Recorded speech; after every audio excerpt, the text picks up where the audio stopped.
Welcome in, everyone, and thank you for listening to the 206th ever episode of the Missouri Sports Podcast, brought to you by 106 Apparel and recording from the Rebel Advertising Studio in beautiful Springfield, Missouri.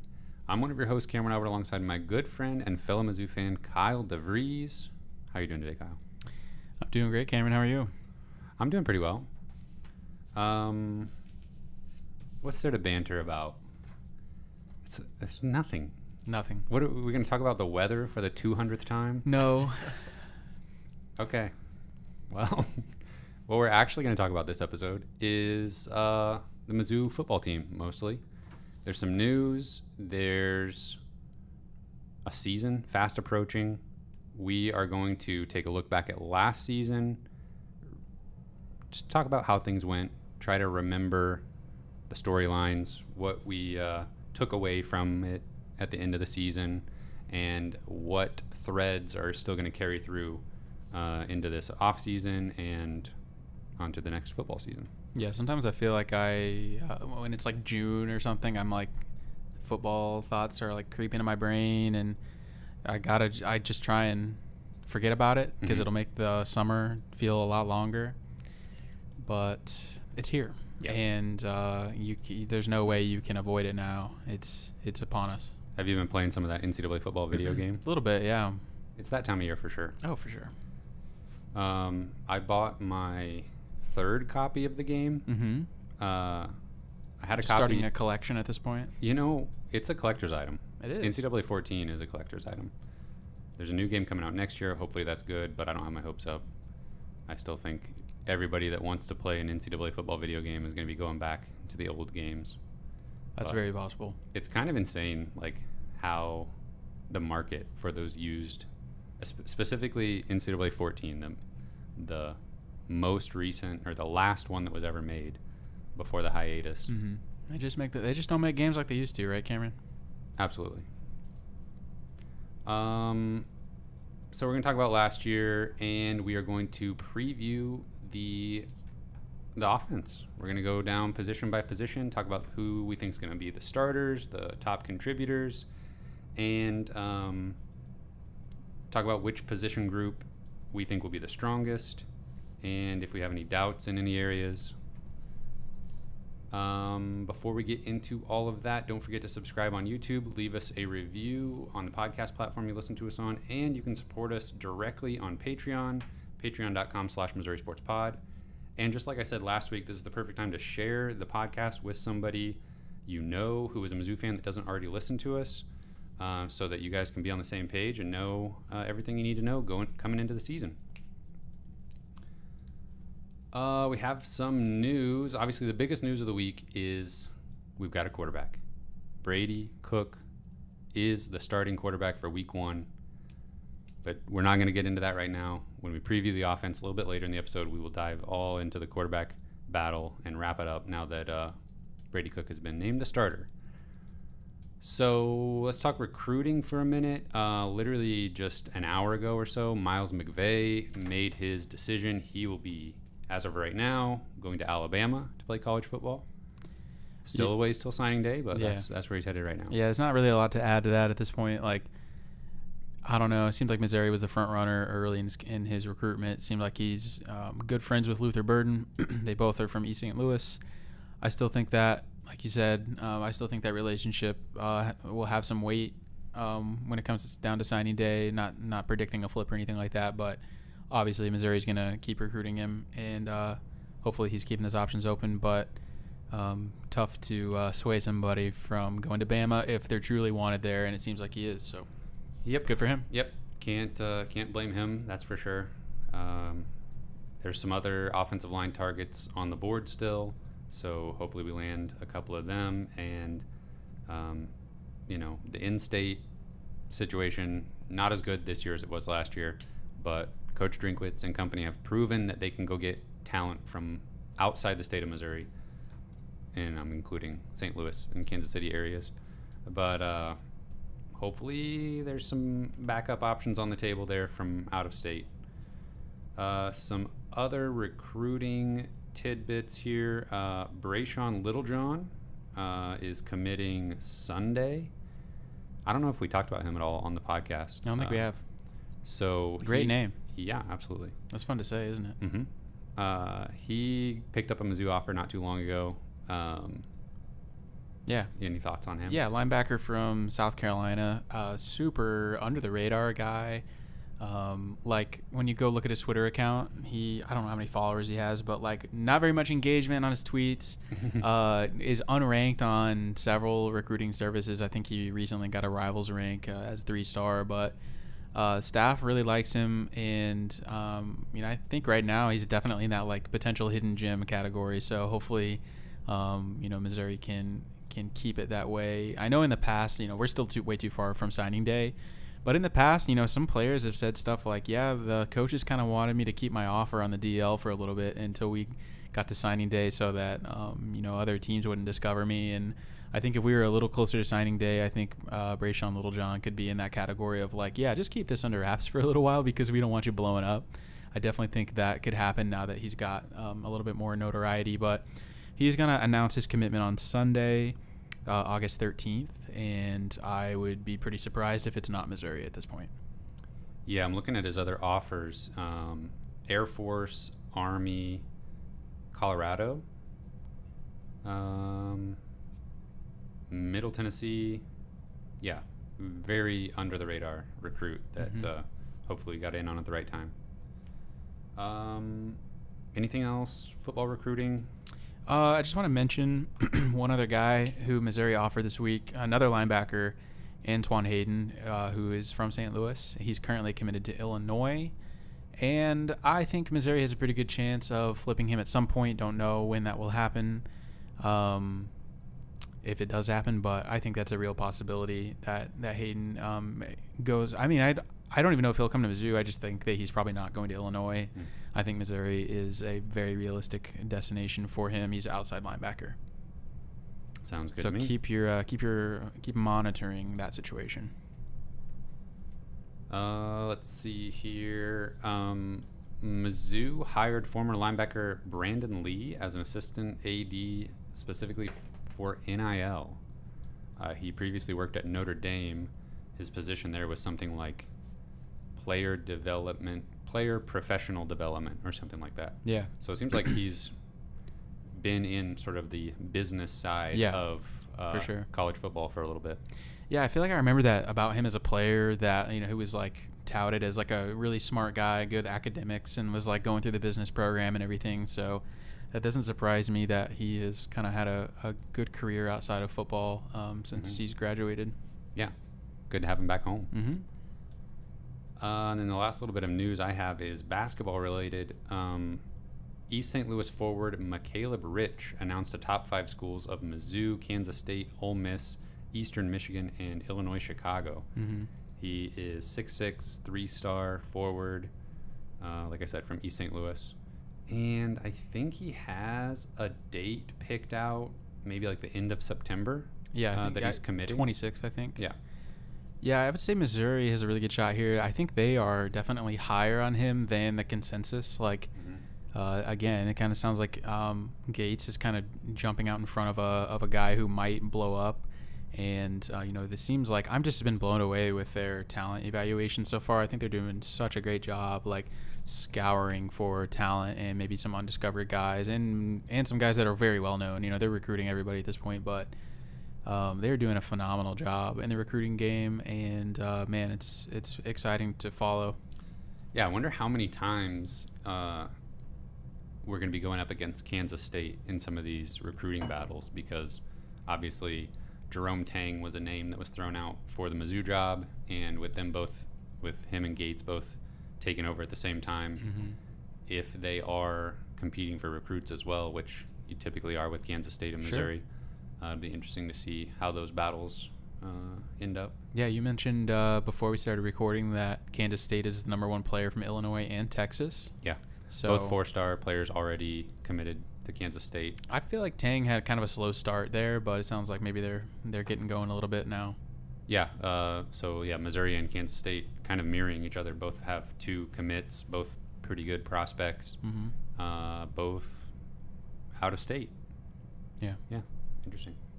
Yeah, I don't know what it is about coaching changes, but sometimes it's just you got to inject some new blood in there, get a little energy boost. And as everybody is well aware, that a coaching change can definitely do that. Yeah, and I feel like this staff, I mean, we've raved about it since it was assembled, but just high energy recruiters who, I mean, they just live and breathe it. Right. And I think that, we've talked about that, when we were kind of talking about what kind of candidate are you looking for before they hired Gates. And, you can try and, hire some retread, some older guy who's been around the block a little bit, but I am always drawn to those younger guys who are kind of up and comers, because it seems like they are not going to be outworked by anybody. And so far that seems to fit perfectly with Gates and the rest of the crew. Absolutely. Okay, then we're ready to take a look back at last year's football season. And I don't know, this will just be kind of free form, get our thoughts on different events from the season. This time last year, it was like, hey, this is Connor Bazelak's team, and let's see what he and Tyler Beatty can do. We've got Kiki Chisholm coming back, decent receiving core, some young guys. We had snagged Mookie Cooper in the transfer portal. Things were looking up for the offense. Had a good first year with Drinkwitz too. Like surpassed expectations in year one with Drinkwitz. Going 500 in that all SEC COVID season was honestly pretty huge. Yeah. And I feel like there was some cautious optimism, but the feeling was like we've got sort of the building blocks of what the offense is going to look like for the next 2 or 3 seasons. Yeah. And defensively, I feel like there weren't that many question marks. Obviously, replacing Nick Bolton was always going to be incredibly difficult. But Blaze Aldridge was a highly touted transfer, all-conference player at Rice. And I don't know, I feel like there was some decent optimism. I don't... New defensive coordinator. Yeah. But I don't know. Things didn't quite go as planned. We were few plays away from like winning 2 more games, yet it feels like we were lucky to win 6 games at the same time. Almost, yeah. I feel like last year was just really bizarre, and it was disappointing based on like everything we knew, like you said, going into the season. It was where we ended up was disappointing, and just some strange storylines, and I kind of just feel like we saw what happens in a long season when you don't have enough depth and guys are getting injured, and I think you see the bad side of a coaching change when there are players, most of the contributors on the team were recruited by somebody else in a different regime. I think that is what can happen, and you can run out of steam, and you can have locker room issues, and you can have guys that are causing issues, and guys that don't want to be coached by, I think just, at first there's some charm. But I think in that second year, we really kind of saw some of that charm run out with the players from like the previous squad, for sure, the previous coaching staff, and it caused some issues. The first few games, we immediately saw that there was something wrong with the defense. The Central Michigan game went fine, and they were an okay team. They won 9 games. Central Michigan won 9 games last year, so that wasn't too alarming, honestly. And then the Kentucky game, we were a couple plays from winning that, but that never should have been that close. Chris Rodriguez fumbled the ball like at the goal line twice in that game. Yeah, it was weird to see like how things changed throughout the year too, like with the offense kind of coming out swinging at the beginning of the year and totally fizzling out like halfway through the year, and that obviously has a lot to do with what I was talking about earlier. But and just the defense was atrocious from the get-go, and trying to implement a brand new scheme with a brand new coordinator and everything. There was just, I don't know, I feel like there was just maybe too much change going on the defensive side, and it was like the defense and the offense were both pretty good at certain times in the season, but never at the same time. Yeah, the run defense was like historically bad. Yeah. I mean, there were some crazy statistics from the first half of the season. There were some good running backs that they went up against. Lou Nichols, Chris Rodriguez, Kentucky had that whole revamped offense that they're bringing back this year with Will Levis. And yeah, they did lose their OC though. That's true. But still, yeah, Levis is a good quarterback. But yeah, we did face some good rushers. I feel like it was the worst against Tennessee. I feel like that was like rock bottom. Yeah, Tennessee scored 62 points, and that was a home game for Missouri, and it was embarrassing. Josh Heupel got to just come in and run all over us. And earlier in that week, I'm pretty sure one of the Tennessee running backs was like, "Oh yeah, we're gonna have fun on Saturday." Yeah, I mean, and then they did. Yeah, he was looking at going into that game. Missouri, I think, was like dead last in rush defense. I'm sure. And then Tennessee ran for like 7,000 yards, I think. Yeah, there was like at one point in the season where it was like if we allowed like 20 rushing yards for every game the rest of the season, we're still going to be in last place. Like it was like that we were so far in last place. I think you could have put Kickapoo High School out there. They might have stopped the run better than Mizzou was doing at some point. Yeah, I remember comparing Missouri's defensive statistics to Georgia's last year, who was like averaging like 6 points per game. And Missouri was averaging more than 6 points per quarter given up like in the first 6 games. Yeah, there's definitely some games that hurt. The Kentucky game was close, and Boston College is one that was just we should have won. And yeah, that was like Mevis won the game basically, or like, and then we gave it up again. I can't remember how that went down exactly, but I feel like we had it. Like we did the thing to like win the game, and it was like, wow, we actually did it. And then it was like overtime, they just scored immediately or something. Yeah. I was going to mention there was like a pretty good slate of running backs that were taking advantage of Missouri's defense. But then also Boston College's Pat Garwo III had 7 yards per carry, 175 yards, 2 touchdowns. So it was just everybody. Yeah. Missouri beat North Texas and then had kind of a sleeper of a game against Texas A&M, who was like top 5 in the country at that point, I think. They were like supposed to be... They just beat Alabama, maybe? Yeah. They were supposed to be the team that you would think would run for 300 yards against Missouri, and maybe they still did, but it didn't seem like as scary. They didn't seem as scary as some of those other teams. I think Missouri's defense was starting to improve a little bit at that point. Yeah, I would agree with you. Although Vanderbilt did score 28 points. And that was a game that was way closer than it should have been. It was like a 2-point game in the fourth quarter. Vanderbilt won 2 games all season. Right. And their quarterback was just running all over Missouri's defense. Yeah. And that was the Hail Mary halftime from Bazelak to Kiki Chisholm. Yeah, Bazelak's best throw of the season. Just just bomb it to the end zone. Just throw it as far as you can because we might as well. That was basically his best throw. Tyler Macon came in for an injured Bazelak at the end of that game. Closed it out. And rushed for a touchdown. And that was kind of when we started thinking, like, what, Bazelak had made some...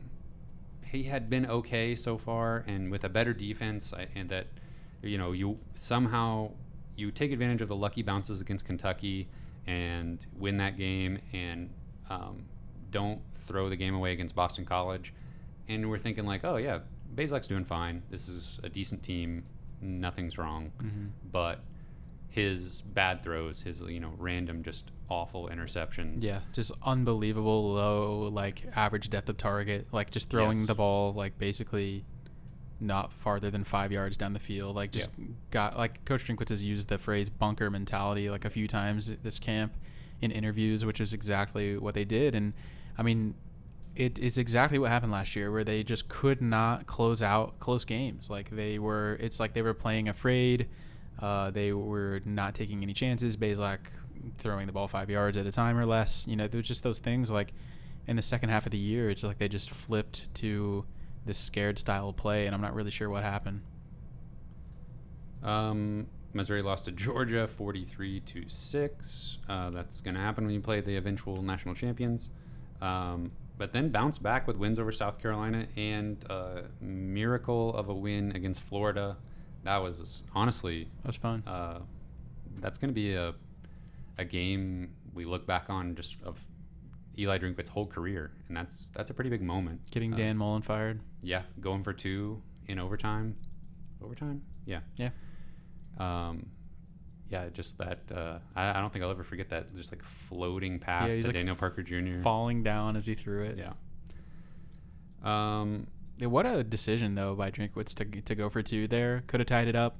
Went for the 2 in the win. Got it. That was kind of ballsy. Yeah, for sure. I like it. Then closed the season by losing to Arkansas 34-17. Arkansas was way better than I thought they were going to be, and that was not fun to see. And then lost the bowl game to Army. Tyler Beatty didn't play in that game, and we haven't really talked about Beatty much, but he carried the offense, especially the second half of the season. They basically stopped giving the ball to any other running back, and he had an incredible amount of carries, 1,600 yards on the season. And but he maybe wasn't the MVP of the season. It may have been Harrison Mevis. Both of those guys played out of their minds, and the Missouri offense didn't deserve those 2 players. Statistics-wise, Tyler Beatty had one of the most impressive seasons I've ever seen from a Missouri Tiger. And, in some ways, I kind of feel like Missouri squandered that talent a little bit. In other ways, I kind of feel like if Missouri's better, there's no way Tyler Beatty puts up those kind of numbers. Yeah. Just because he's all we had. Yeah. There was nothing else we could do. At least that's what it felt like. We try to pass. Bazelak is just going to get picked off. He's going to not be aggressive enough. So might as well just give the ball to Tyler Beatty literally 30 times a game and see what happens. Yeah, I think he had the most receptions on the team as well. It wouldn't surprise me. So they ended up 6-6 in the regular season, lost the bowl game, but I don't know, chalk that up to no Tyler Beatty. The running game was solid all year, and not just because of Beatty. I think the offensive line run blocking was solid all year long. And if you go back and watch, pass protection wasn't awful either. Yeah, if you go back and watch some Tyler Beatty highlights, like pay attention to the holes he's running through, not to take anything away from him, but the O-line, like you said, was pretty sneaky effective in the run game last year, and we're really opening up some holes for sure. Yeah, and Elijah Young had some good plays too, running through those big holes as well. The defense, though, definitely turned it around and was serviceable second half of the season. Yeah, it seemed like they kind of maybe simplified the scheme, which in some ways why didn't they do that from the get-go? But it seemed like they kind of dumbed down the scheme a little bit and just simplified it, maybe kind of reverted back to some stuff they were doing earlier.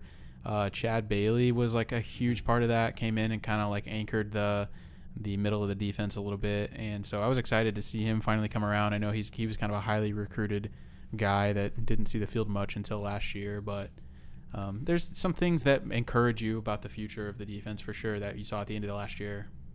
Yeah, I feel like Blaze Aldrich was a guy, like after the first 6 games, the fans were done with him. Yeah. And he kind of salvaged an okay season.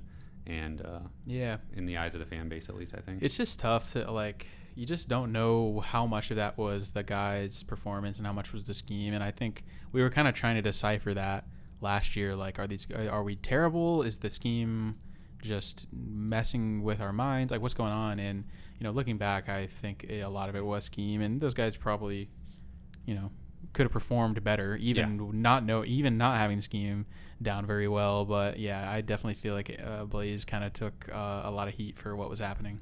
Yeah, it was like these guys, they are more talented than the level they're performing at. Sure. I think there was still a talent and depth deficit. Yeah. But, yes, they still should have been better than what they were. I mean, they were historically terrible. Yeah. It was a bad combination of not enough talent and the scheme is falling apart. Yes. So now I feel like transitioning into this year and with this off season we had, I feel like the defense is, we've got a decent amount of starters coming back. We've got guys like Chad Bailey who showed that they're ready to take the next step going into, a full season as the starter. We've got Chris Abrams drain. We're going to talk about the defense in more depth next week, but just big picture, I feel like the defense is kind of like we should know that they're going to be okay. Yeah. There's no reason to think we're going to have any, major meltdowns where a team runs for 300 yards on us just out of nowhere. Definitely has made some key acquisitions in the transfer portal this offseason. I think another year of development for some talented guys, some younger guys, and then some good leaders on the team like Chris Abrams-Drain and Martez Manuel, I think is a good formula for a much, much improved defense. Now, offense, it's almost like the reset button has been hit. Almost. I mean, that's going to happen when you have a new starting quarterback, and the quarterback continuity has been non-existent since Drew Lock. 5 years. Yeah. It's honestly crazy to think about. Yeah. Drew Lock's final season. Then we've had basically a new quarterback almost every year. Yeah, and multiple starters within each of those seasons. So I don't know. Anything else about last year before we transition into talking about this year's offense? I think that's pretty much it. We're going to save quarterback talk for last. We're going to make them wait on it. Okay. We've been teasing it multiple times, but I want to talk about the offensive line. So we talked about last year. They were pretty solid. We've got a handful of seniors returning. I'm pretty optimistic about the offensive line. You want to break down the players that we'll be talking about? Yeah, I feel pretty good about the offensive line. I think depth-wise, it's looking pretty good. Hopefully, we're not going to be dealing with any injuries, but I think if injuries do arise, I think we'll be okay, hopefully. But for the starters, kind of feel like Javon Foster is a lock at left tackle. Xavier Delgado, most likely going to start at left guard. Connor Tollison is the redshirt freshman who's most likely going to be starting at center. I think he had a good chance to win the job outright anyway, but over Bence Polgar. Oh yeah, Bence Polgar is he's going to miss the season because he was ruled ineligible. He's the transfer from Buffalo. Those guys we're gonna battle for the center position. I think Connor Tollison, yeah, like I said, he might have won outright, but he almost certainly will be starting at center now. Connor Wood, I think, will probably start at right guard. I think he had a pretty good season last year. He looked kind of versatile. He played a little all over the place. Transferred from an FCS school. Montana? I believe. Yeah, something like that. Montana State or something like that. But he was better than I thought he was going to be. I think he's pretty much a surefire starter. And then at right tackle, Hiron White is definitely starting if he's healthy. I think he'll miss a few weeks probably at the beginning of the year, and hopefully he's ready to go pretty early on. But while he's sitting out, I think Zeke Powell will probably get to start at right tackle. There's definitely some depth pieces that probably won't start or play a whole lot unless there's injuries that have had to play in the past quite a bit. Like Luke Griffin is a guy that's played a lot in the past, and I think he can be heavily relied upon. He's probably like a tier of his own as far as kind of that sixth man that will come in if there's any injuries on the interior probably. Some new guys that could get some playing time is like EJ Nadoma Ogar from transfer from Oklahoma, and Drake Heismeyer is a guy who probably will back up at center. A couple of names that have been around the program for a long time that will be probably depth at tackle is Bobby Lawrence and Mitchell Walters. I think both Missouri guys. And then true freshman Armand Mimbao is getting some good chatter from camp. And, I don't know that he'll play a whole lot this year, but probably could if he had to, and will probably look to develop into a really good player. I mean, by next year or his third season. But it sounds like, just like true freshmen on the line, that's just really, really rare that those guys come in and are ready to contribute, even if there are injuries. But it sounds like Mimbao's had a really good camp. So I'm counting basically no matter what, 4 seniors starting on the offensive line, whether it's Hiron White or Zeke Powell. For sure. That's what it looks like. I like that. That's good for this year. Yeah. I mean, yeah. Got to reload. Right. But, yeah, I think the line could be really good this year for sure. Those guys have played together for a long time. And there is some balance there with Tollison being a redshirt freshman, and EJ, being a sophomore. So I think there's definitely some youth. Yeah, there's options for the future, but just looking at this year, and like we said, offensive line did okay to above average last year. I think we're looking good there. Yeah. We'll see if they're our top position group on the offense. We'll see. Next up, let's talk about the tight ends.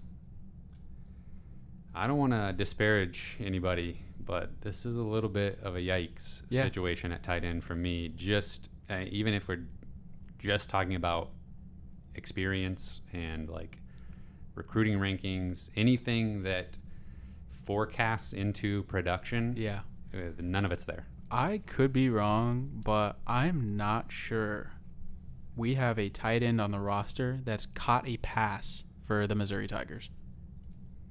No, I don't think so. I know Ryan Horskamp has played, but I'm not sure he's caught a pass. And if he hasn't, I don't think anybody else has. So is he on the field the first snap of the season? I think so. He's got to be tight end one. I think, he was really like probably the main guy out of this group that had some recruiting pedigree, like 4-star player from Missouri, definitely had some Power 5 teams that were really interested, and that was a big win for Missouri. But he's gonna have to be relied upon pretty quickly, and I feel like tight end, a lot like offensive line, is one of those positions that it's difficult. You're blocking and you're receiving. You're in the backfield sometimes. It's versatile, and you have to know the playbook, and it can just take guys a really long time. Like NFL too, like those tight ends take a long time to develop and get up to speed or where they need to be. So we're kind of relying on Horskamp to that he's developed quickly and that he's ready to go, because he's going to have to be. So the other guy that could be out on the field snap one is Tyler Stevens, the transfer from Buffalo. He's a junior. Mm-hmm.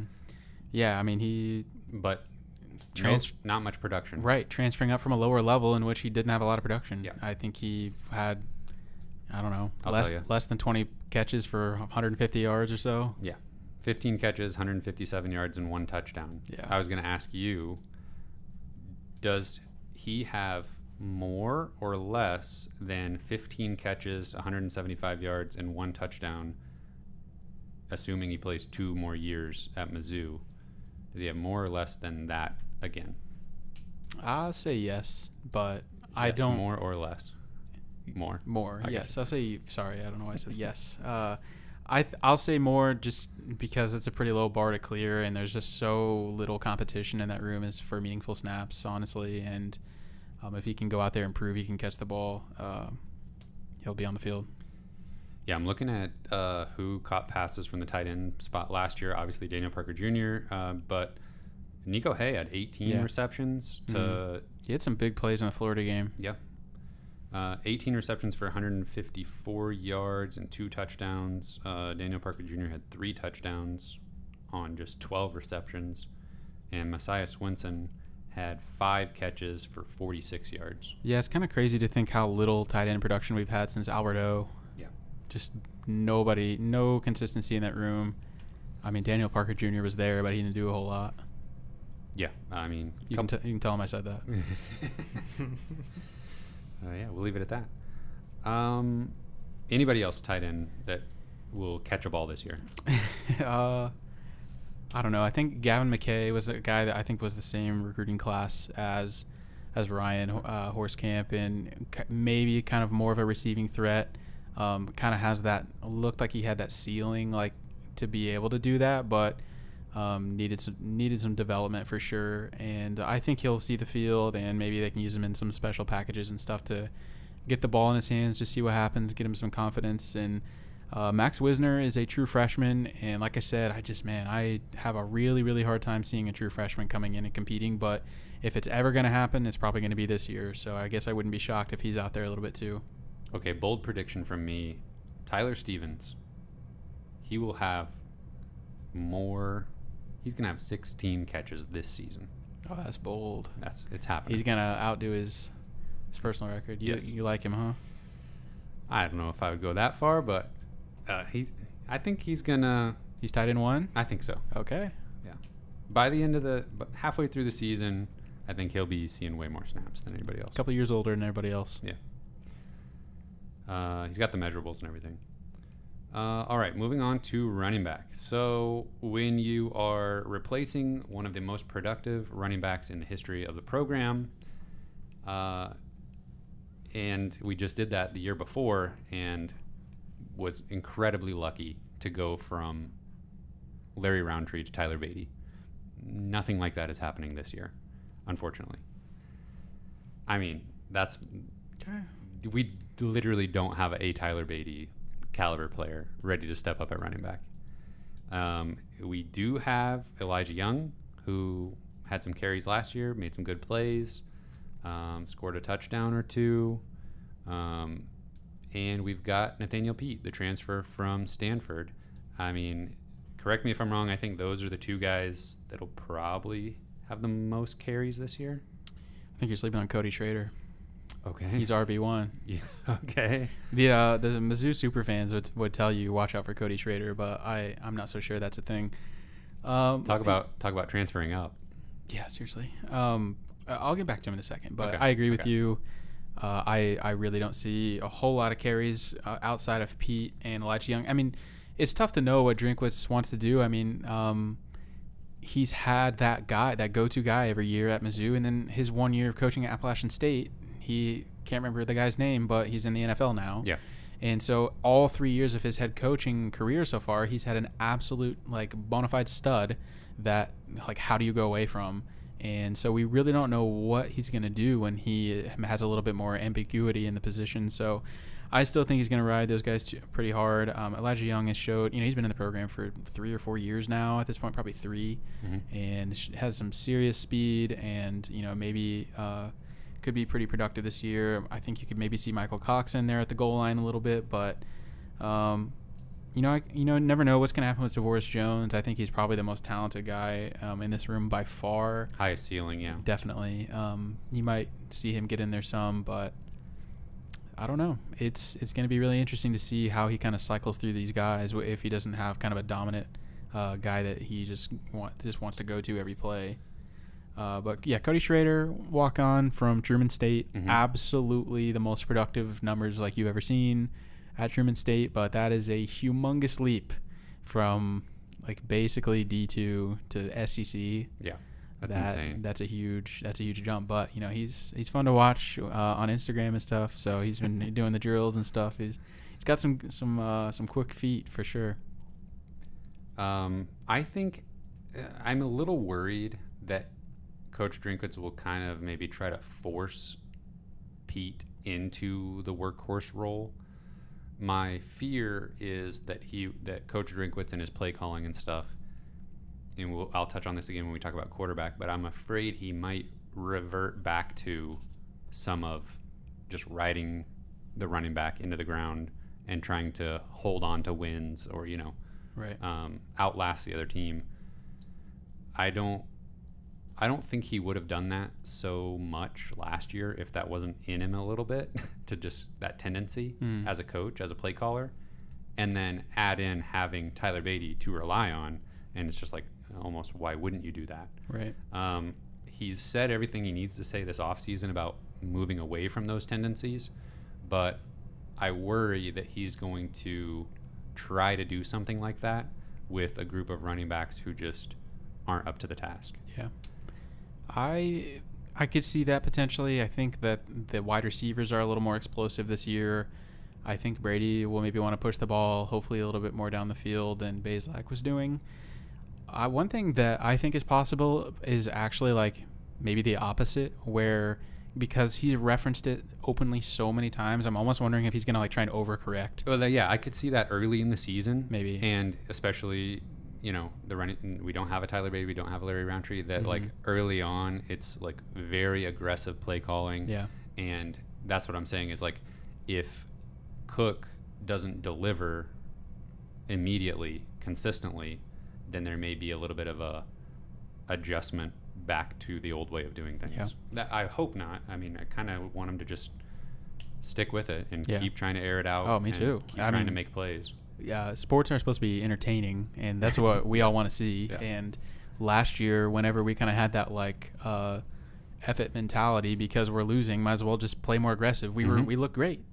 But I even mean, just like end of halves, end of games, exactly. was just That's like we when all have of to our push the ball, and they could make stuff happen. That's when our production happened, was when the backs were against the wall and we had nothing to lose. Yeah. So I want us to play more like that this year. But I mean, the first play of the first game is going to be, some like bomb to like Mookie Cooper. Or like, I don't know if he's going to catch it or not, but they're going to try it. It's like, I can just foresee it already. They're going to come out swinging on like the first play of the game. The deep route is going to be a decoy, and they're going to throw a screen. Oh, okay. Still the Mookie Cooper though. Oh, maybe. Yeah, he can do it both. Okay, let's talk about the wide receivers. You have anything else on running back? I don't think so. I'm worried about this drop off, but I hope that the rushes are just integrated well enough into the offense, and the offensive line makes some holes that it's not so jarring. Yeah, I'm really not worried about the running backs at all. I think with like the combination of the offensive line, like you said, and these guys are not scrubs. These guys are good players. Running back's a fairly replaceable position. I'm not worried about it. I think we'll be fine. Okay, I'm with you. All right, wide receiver, maybe the best position group on the whole team. I think the 3 players that are going to be on the field the most: Towski Dove, Dominic Lovett, Luther Burden. Pretty hard to argue that for sure. I could see some argument for Barrett Bannister. And then honestly, I just feel like there's tell me if I'm forgetting anyone or if you disagree. I feel like there's a top 6 of Dove, Lovett, Burden, Chance Looper, Mookie Cooper, and Barrett Bannister. Yep, that's the 6 I've got written down. And that's going to be like basically it. All the targets are going to go to those guys. I agree. And I wouldn't have it any other way. That's a fantastic group of wide receivers. Yeah, get your talent the ball. I mean, I don't know why we need to have 12 different guys running around out there. I mean, I think, Mekhi Miller is a talented true freshman who is a spring enrollee who could, see the field in some special teams situations, or maybe a few plays where they kind of scheme him the ball just to get him some confidence. But for the most part, I don't see many targets going outside of those 6 guys. Yeah, and I think if he was on last year's team, Miller would take the Dominic Lovett type role of like the freshman that we get involved early. Right. But you don't really need that this year outside of Luther Burden. Right. And I think the balance between Dove, who is a senior, he's been around, he's made big plays, he's got chemistry, he knows the offense. Right. And then one stair step down to Dominic Lovett, who is insanely athletic, has all the physical tools you need, and showed flashes last year, and now has another off season to solidify himself and know exactly where he needs to be every play. Yeah.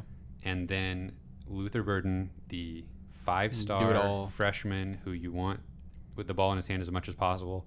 That group of wide receivers, those 3 guys that I think is going to start, that's perfect balance. Yeah. Complementary roles for sure. And abilities. I'm super excited for those 3. I love the diversity of roles in the room. And Barrett Bannister and Towski Dove I almost kind of view similarly, where they're not as athletic, not going to stretch the field as much, but they're just the go-to hands guys on third down, move the chains. And Dominic Lovett and Luther Burden are kind of the do-it-all kind of guys, and Mookie Cooper is the specialist and can take a screen to the house, or he can run a go route and just beat you that way. So and Chance Looper showed plays last year where he was able to make some moves in the open field once he got the ball. Right. I would put him kind of in that step down from Lovett and Burden, but the same type of receiver where you just kind of want to get him the ball and see what they can do. Yeah, still been in the program for 3 years. I think that's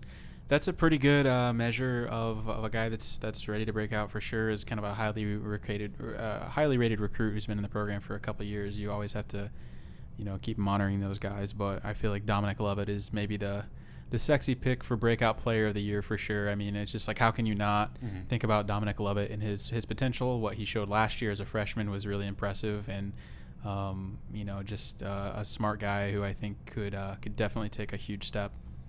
And one thing with such a talented wide receiver room is I feel like the pressure is off Mookie Cooper. I feel like transferring to Missouri as this highly recruited player from Ohio State, of all places, I feel like there was a little bit of pressure last year to kind of be like, no, really, I was a, I was a high 4-star guy. And to come in immediately. Yeah. And that was never going to work. Just like most players, he needs reps, he needs time in the system to figure things out. And I think with Luther Burden getting the spotlight and enough guys going in and out, I think the pressure's off Mookie Cooper to do anything crazy. He just needs to be there. Coach Drinkwitz has talked him up as having a really good summer of camp and practices. And I think we mentioned it maybe last week that Drinkwitz said he maybe had the best summer of anybody on the team. And a guy like Mookie Cooper is just so valuable to the success of the offense and like into every play, not just like what he's doing, like actually physically catching the ball, but he's just creating that threat that's stretching the field. And whether he's a decoy or whether he's actually receiving the ball, he is just in the back of the defense's mind at all times. Like, we got to keep an eye on this guy. I mean, he's like, I'm not comparing him to this player, but think about Tyreek Hill, where, Tyreek's all over the place and making the defense respect him and play off of him, and it just opens up opportunities for other players too, like underneath. And I think we'll see that from Cooper, Lovett, and Burden. They're just good enough athletes that we're going to see them all over the formation, motioning into the backfield, running jet sweeps, running fake sweeps, as a decoy. All of that kind of stuff, like you're saying, will be instrumental in the offense doing what it needs to do. And now we finally can talk about who will be getting these guys the ball, and it is Brady Cook. After an offseason of courting just about every transfer quarterback imaginable and coming up empty on every single one of them. I mean, not every single one. I mean, basically. Eventually getting a transfer quarterback in Jack Abraham. 27 years old. I mean, maybe literally, I don't even know. I think maybe. I think he's fourth string. He might be. I think he I hope he is. If they played tomorrow, I think he would be the fourth quarterback to come into the game. It's very possible. We'll get there, though. Brady Cook, QB1, played some last year. Nobody looked all that great on offense last year, but he had some moments when he did get a chance. Only threw the ball 58 times, but completed 79% of his passes, but only just under 6 yards per attempt. The longest completion was only 23 yards. He had 2 touchdown passes, 0 interceptions. He did have to play against Georgia. That's true. Yeah, I feel like Georgia in the bowl game is right. Basically all that is. Yeah, I guess I'm excited about Brady Cook. I think the team is behind him, and he seems like a good leader and is really popular with the team, and I think that's important for morale and all that. But he did. Did I just say he did have to play against Georgia? I already said that, right? Yeah. That's an incredibly tough game to have to play, and the bowl game he had to play without Tyler Beatty, so right. He definitely was facing some challenges, and but I think one underrated aspect of his game is his ability to run, and I think he did that really well in the bowl game at times. I was just watching the highlights earlier today where our first touchdown in the game, they ran like kind of an option play, and he faked the pitch to the running back and just took it himself, ran it like 30, 35 yards for a touchdown, and he's got some wheels, man. I think that can add a really exciting element to the offense if he's willing to do that consistently. Just at least create the threat that he can, I think can do a lot of good stuff for the offense. Yeah, listener Tristan in the Discord said that he thinks a Brady Cook rushing touchdown will be the first touchdown scored of the season, and I think that's a pretty good prediction. Yeah, that's a good prediction. Do something kind of fakey. Yeah, get down to the goal line. Look creative. And I could see him, rolling out and then just walking into the end zone. Yeah, I like the sound of that. He had a beautiful pass to Luther Burden in the spring game. Yeah. That's like I consistently reference that play in my head when I think about Brady Cook. Like, I just was an absolutely beautiful throw and catch from both of them. That's just like, man, I hope we see a lot of that this year, and I hope that Brady has continue to develop, because if he can do that with any consistency, he's going to be pretty solid. He's in a good spot to let the receivers make him look good. Yeah. And I'm not just talking about, short passes that they take for yards after the catch that pad his stats or whatever.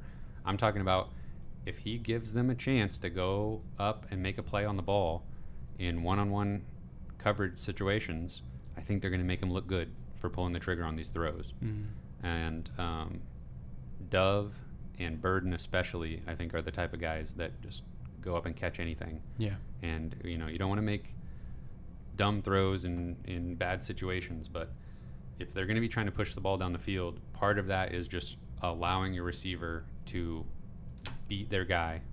And I think there's going to be a lot more of that this year. Just let the athletes make a play. And that's that throw and catch in the spring game is exactly that. Exactly. Just trust that your receiver is going to be better than the corner on this play, and just put it where it needs to be. But I definitely just think Brady Cook offers that high floor that maybe nobody else on the roster offers, where he's just going to, exactly what you're going to get from him, and he's going to play as hard as he can every single play. And I think that's one thing I love about him is just he's very this sounds like a bad thing, but he's just really safe. I think he's like he is we know exactly what we're going to get, and I think that's exciting. He is definitely a much higher energy guy than Connor Bazelak was. Oh, for sure. And I think that's part of what kind of rallies the team around him, is he gets fired up after plays. For sure. I just don't think we're ever going to see a spiral out of control like we saw last year. I don't think we're ever going to see a situation where he and coach are like not seeing eye to eye. I think they have a good chemistry, and I think Brady's really coachable. And I think that connection, I'm way less worried about that connection than I was with Bazelak. Yeah, I would agree with you there. Now, this whole offseason up until just yesterday has been a three. It was like we've got Cook and Macon coming back. We're adding Sam Horn, but he's not an early enrollee or anything like that. And then we add in Jack Abraham, who is not the type of player that you're bringing in to start immediately. So it was, by all accounts, according to Coach Drinkwitz, a total wide open 4-man competition for starting quarterback. And I don't know if he lied or was just a little bit misleading with the media. He said last week that after this week's practices, he would know who the starting quarterback is, or he thought he would know confidently. But he also said that he didn't think he was going to announce it and went as quick as the media would like. Right. Which we've been talking all offseason, like he's probably not going to tell anybody until we're just going to have to see who's warming up with the ones before the game. I was shocked that they just announced that out of the blue the other night. Yeah. Which, I don't know. I'm trying not to read too much into that, but that's so unlike Coach Drinkwitz, I feel like. I feel like he's played games with injuries and stuff before. Like, I don't know. We'll see you at game time what happens. For sure. Just not wanting to tip things off to the other team. But he doesn't respect Louisiana Tech. What is that? I guess so. Yeah. Tech. He's like, he doesn't respect them. Louisiana Tech. Prepare for Brady Cook all you want. It's not going to matter. We're SEC, man. We'll just steamroll you. Yeah, that could be it. But I don't know. I feel like there's some confidence there, and maybe. Is there a chance that there's a little bit of a mind game happening where Coach Drinkwitz knows, he needed to just come out strong behind a guy to kind of rally the troops around that quarterback? Very possible. Like, in a way, I kind of feel like this was always the plan. And, just let Brady know he's the man and really dominate the reps in practice, too. Like, just make sure he's getting almost all the reps at the ones.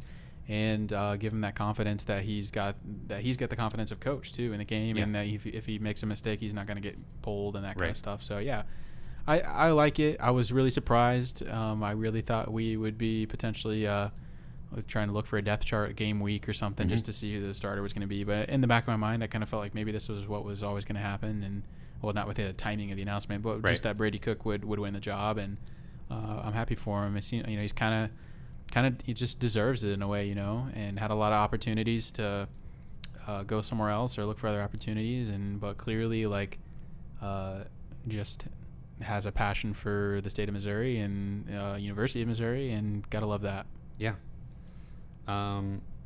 So behind Cook, I think honestly, if game 1, Brady Cook goes down with injury, I think Sam Horn comes in the game. Do you really? I think. I was gonna say Macon, but that wouldn't shock me. Yeah, Macon wouldn't shock me either. Now, maybe I could see a situation where Tyler Macon is actually the quarterback that you bring in an injury to try to win this game. Emergency scenario. Yeah. Yes. But Sam Horn is the guy that you bring in a blowout. In a blowout, just to get him some reps, and but still retain his red shirt. Yeah, I think Drinkwitz said in an interview yesterday they're really happy with where Sam Horn is right now, and he's ahead of where they expected him to be. So that's great. I don't think he would just come out and say that to say it. And so that's really encouraging. And man, I would love to see Sam Horn get in there in a blowout, and hopefully we get to see that happen in the first game. Yeah, see it in person. That'd be great. Yeah, I want to see all 4 quarterbacks. Get them all out there. Let's run away with it in the first quarter and see a new quarterback every quarter. There we go. Jack Abraham, poor fella. I don't know. Did we just make a lot of that situation and just for no reason, or?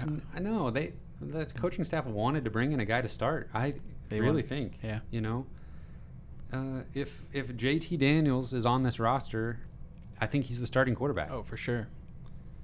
Abraham is 24, by the way. 24 years old. How old is Brady Cook? 19, probably. He's a young pup. Yeah, Brady Cook's probably 19, 20. Yeah, we're old compared to Jack Abraham. Yeah, Coach Rink did say, the guys that were not named the starting quarterback were disappointed, but they are, all nobody's. They all want to still compete and win games and be a part of this team. So I don't think we'll see any fallout from these guys not winning the starting job until the end of this season. Yeah, after the season's over. Yeah.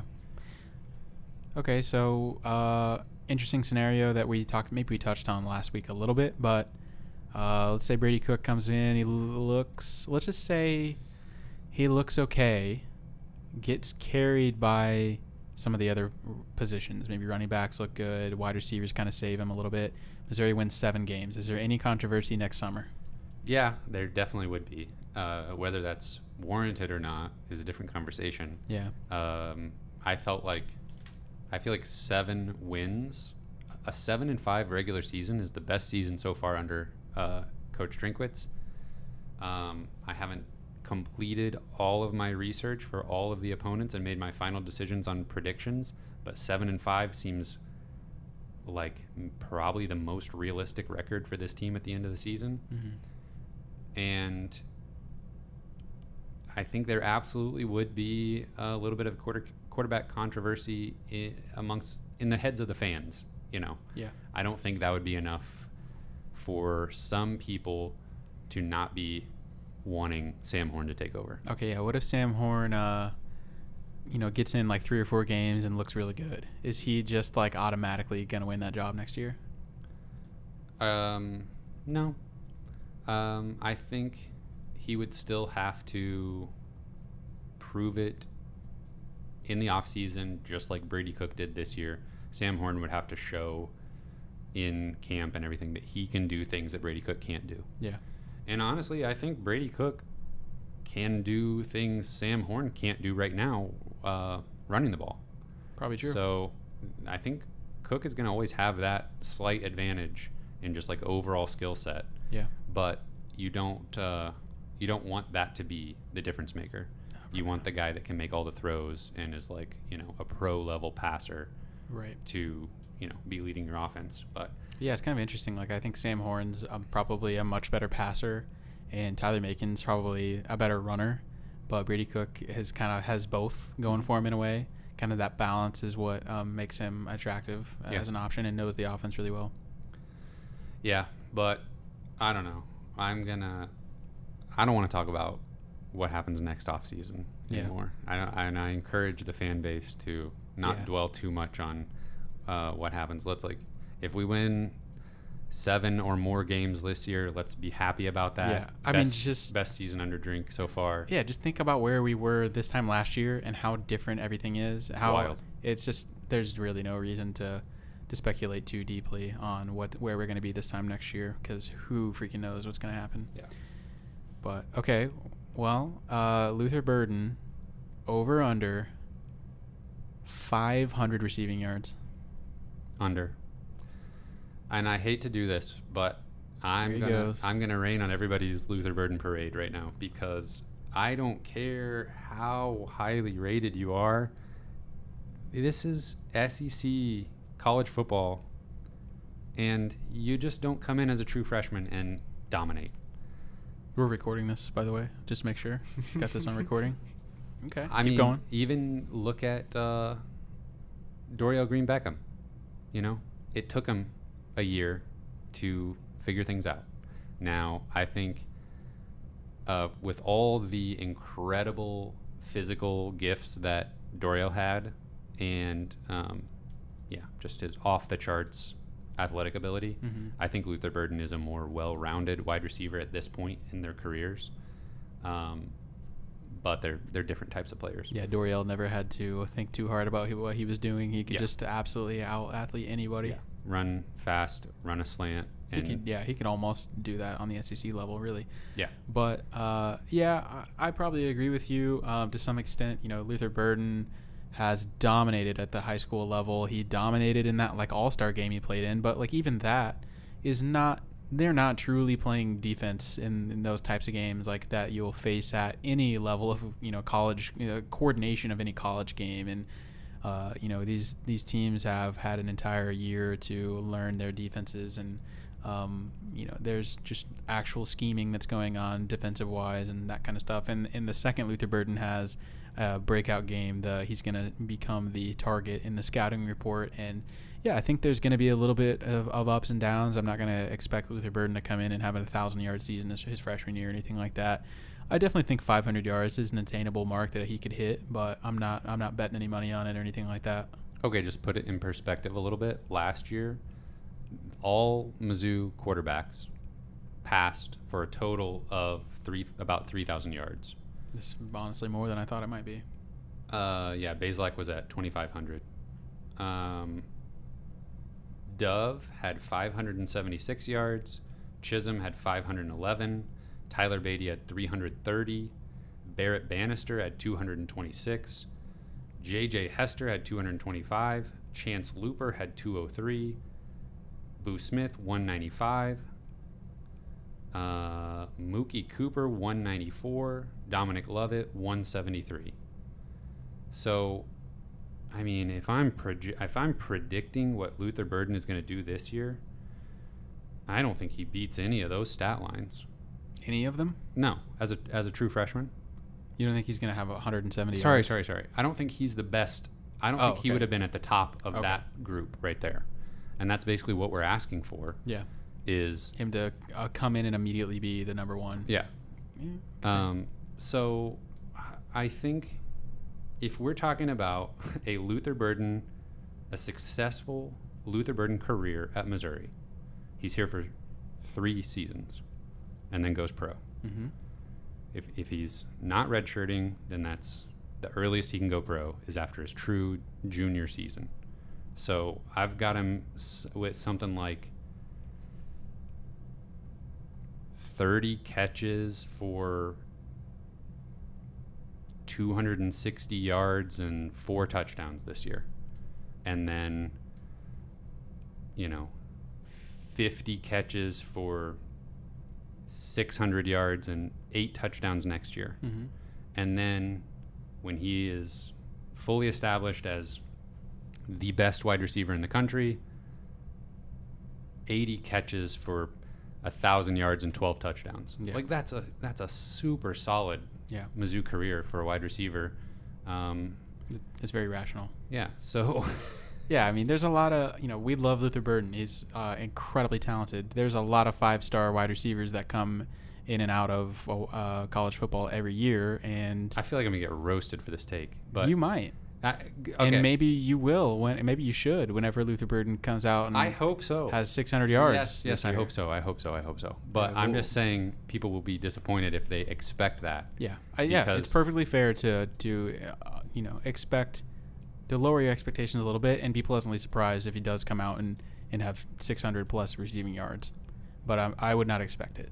And with Dove and Lovett out on the field and the depth as well, Mhm. I think there's not a need. To target him 100 times. Yeah. Yeah. Okay. There's no reason to let the defense scheme for him, spread the ball around, Yeah. get it to the guy that's open, go through your progressions. So who leads the team in receiving yards? Is that Tusky Dove? I think we could see a situation where overall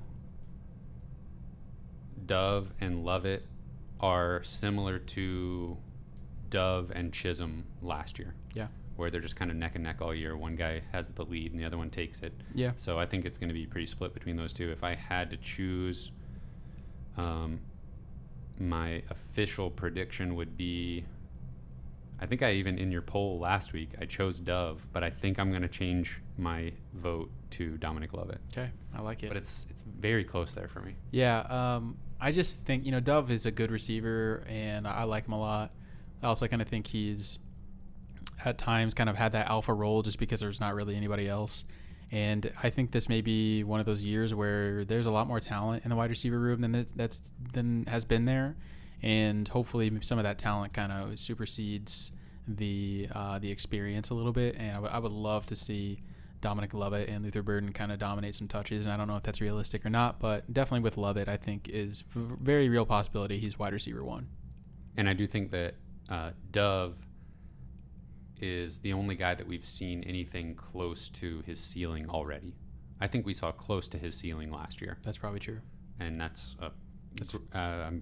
his ceiling is more than enough for this offense to, Yep. even if he just repeats what he did last year, that would be perfect. All right, the comments are gonna not like that. Luther Burden is gonna be very, very good as a Missouri Tiger. Just maybe Gotta be not- patient. Maybe not incredible, blowing the doors off as a true freshman. Maybe he does. Is he going to be the punt returner? I hope so. Definitely could be. Yeah. Again, it's wonderful to have options there. Yeah. There were a few years there where we were better off not sending somebody deep. Yeah. Just let it roll into the end zone every time. Just Yeah. wherever the ball lands, that's where we're going to get it. Yeah, I'm afraid. Just don't turn it over. At least in my mind, Jonathan Johnson had a pretty solid Mizzou career, but I unfortunately remember him for all the muffed punts. Yeah, I feel like even after he was gone, there was a little stretch where it was like we were sending a new guy back there every Like time. Rashad Floyd was doing it for a Yeah. while, and He had a touchdown. yeah, I actually think he was one of the better ones. Yeah. But he got hurt, and then it was like, okay, now what do we do? Yeah. But I feel like it's going to be pretty solid this year. Yeah, this year probably Luther Burden, Dominic Lovett, Chris Abrams, Drain, any of those guys. I wouldn't be surprised to see him out back there. Who's going to be the kicker? Who's going to be the kicker? We'll talk special teams next week. Okay, yeah, we'll leave him hanging a little bit. Yeah, that's a little bit of a mystery. A little bit of a tease. Offense, anything else? I'm excited. I hope Cook can just get the ball into the hands of these wide receivers. I hope the running backs are serviceable enough. Yeah, I think they will be. It's going to be a totally different offense. Not just leaning on one player as a crutch. Yeah. Drink has to walk the walk, though, with his play calling and everything. I agree. He's said exactly what we want to hear, but now we want to see it on game day. It's very close. I'm so excited. We're just a couple of weeks away. It's kind of crazy that is Dorial Green Beckham the last player with this much buzz going into their freshman year for Missouri? Surely. Yeah. Just thinking about the fact that Luther Burden's going to be wearing a Missouri Tiger uniform and on the field a lot. Like there's just I think maybe, I don't know. There's just too many bad things have waiting happened. for this moment for a long time. It's just, it doesn't seem real Yeah. that we're going to have a player of that caliber just suiting up every game. Yep, just playing for the good guys. 3 seasons, yeah. All right. Anything else? That's it. All right. Special thank you to our Patreon supporters at the $10 level and above: Britt Treese, Brian Smith, Ryan D. Moore, Tristan, Ben Smith, Parker, Daddy JD, Luis Hernandez, Tim Keens, Tyler Harsel, Brandon Garofalo, and Brandon Hanks. Thank you. Thanks, guys. You can find this podcast on Spotify, Apple Podcasts, and Google Podcasts. We're on Twitter at Mizzou Sports Pod, and you can email us at MissouriSportsPod@gmail.com. You can find our t-shirts and stickers on our online shop, MissouriSportsPod.BigCartel.com. Thank you, everyone, for listening. We will see you next week.